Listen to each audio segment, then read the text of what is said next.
নমস্কার বন্ধুরা, তোমাদের ইউটিউব চ্যানেল জিকে বানিয়াতে তোমাদের স্বাগত। বন্ধুরা, প্রত্যেক দিন আমরা সন্ধ্যেবেলায় যে বাছাই করা কমনযোগ্য সিরিজ তোমাদের সামনে তুলে ধরছি। আজকে আরও একটা নতুন সিরিজ যেখানে গুরুত্বপূর্ণ প্রশ্নগুলো আমরা তোমাদের সামনে তুলে ধরবো এবং এখান থেকে কিন্তু আপকামিং পরীক্ষায় তোমরা প্রশ্ন হুবহু কমন পাবে। তোমরা মিলিয়ে নিও। তো যারা রেগুলার পড়ছো এবং আমাদের এই কোশ্চেনগুলো রিভাইজ করছো, তো তোমরা কিন্তু একটা খাতাও করে নিতে পারো, ঠিক আছে? তো একটা প্লেলিস্ট কিন্তু আমরা বানিয়ে দিচ্ছি, সেখান থেকে তোমরা পড়তে পারো। দেখো, প্রথম যে প্রশ্নটা বলছে, গান্ধীজি অর্থাৎ মহাত্মা গান্ধীজির কথা বলা হয়েছে। তো মহাত্মা গান্ধীর ভারতে গণ আন্দোলনের প্রথম অভিজ্ঞতা কোথায় হয়েছিল?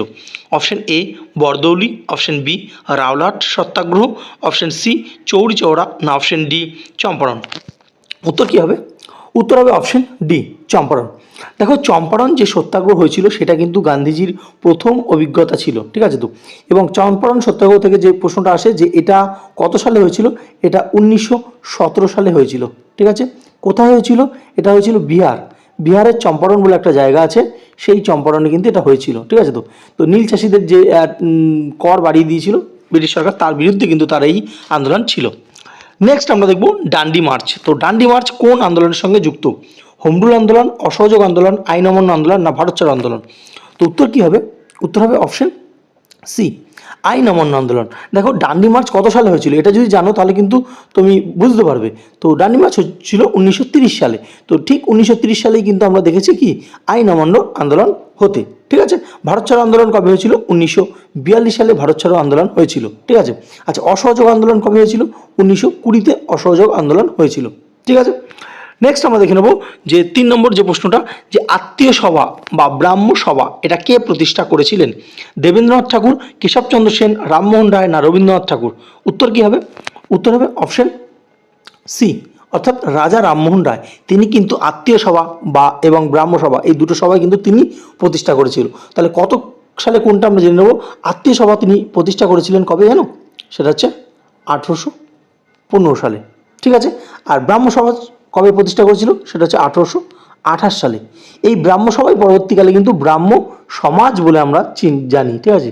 যদি বলে ব্রাহ্ম সমাজকে প্রতিষ্ঠা করে, সেটাও কিন্তু রাজা রামমোহন রায় হবে, কারণ এই ব্রাহ্ম সভারই পরবর্তীতে ব্রাহ্ম সমাজ হয়েছিল। নেক্সট আমরা দেখব 4 নম্বর প্রশ্ন, যে গান্ধীজি হিন্দ স্বরাজ যে লিখেছিলেন সেটা কোথায় লিখেছিলেন? ইংল্যান্ড থেকে ভারত যাত্রায় নৌজাহাজে, সবরমতী আশ্রমে, চম্পারণ সত্যাগ্রহের সময়, না ইংল্যান্ড থেকে দক্ষিণ আফ্রিকায় যাত্রায় নৌজাহাজে? তো এখান থেকে প্রথম যে প্রশ্নটা এখানে জানতে চাই যে হিন্দ স্বরাজ গ্রন্থটি কার লেখা, সেটা আমরা দেখে নিলাম। এম.কে. গান্ধী লেখা হচ্ছে হিন্দ স্বরাজ। তো এখানে যে প্রশ্নটা করেছে তার যে উত্তরটা কী হবে?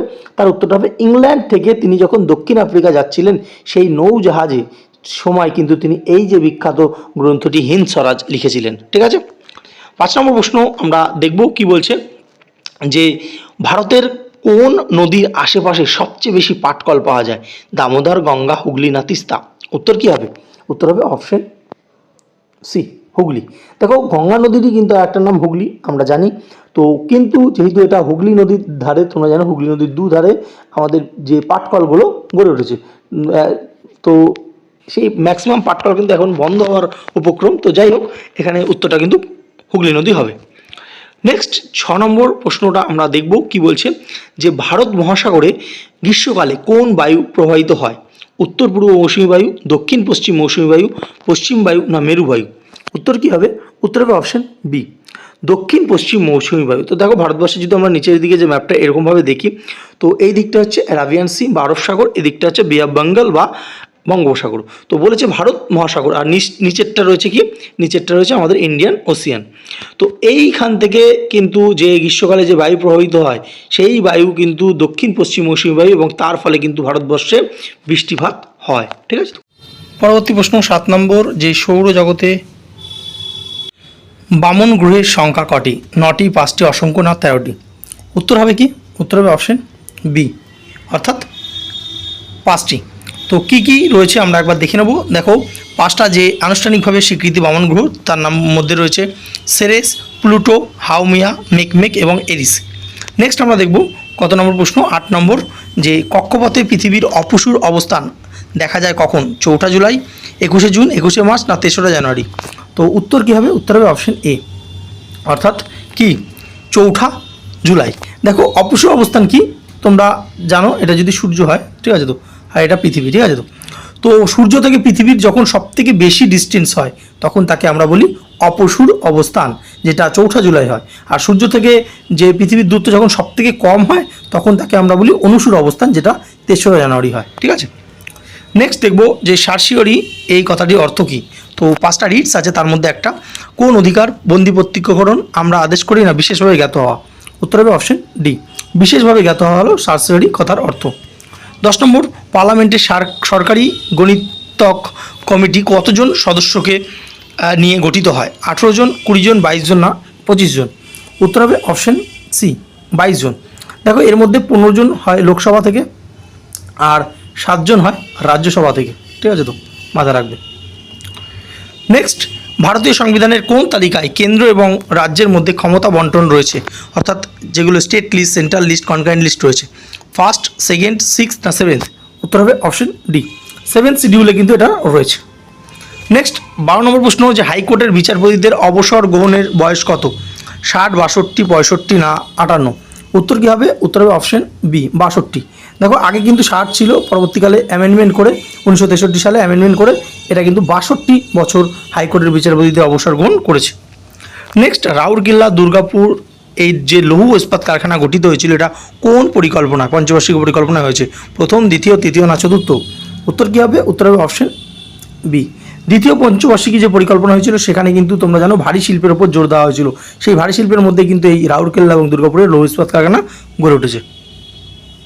পরবর্তী প্রশ্ন দেখতে পাচ্ছ যে একাদশ যে পরিকল্পনা বৃদ্ধির ক্ষেত্রে লক্ষ্যমাত্রা সর্বোচ্চ কত স্থির করা হয়েছিল কৃষিক্ষেত্রে?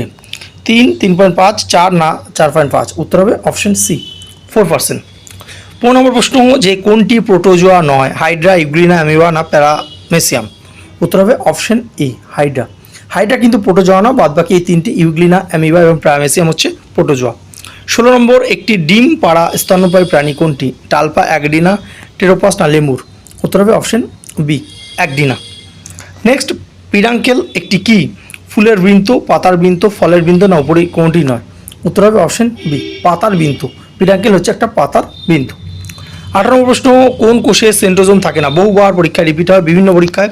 তো প্রাণী কোষ, উদ্ভিদ কোষ, উভয় কোষ না কোনটি নয়? তো সেন্ট্রোজোম থাকে কিন্তু প্রাণী কোষে, উদ্ভিদ কোষে থাকে না।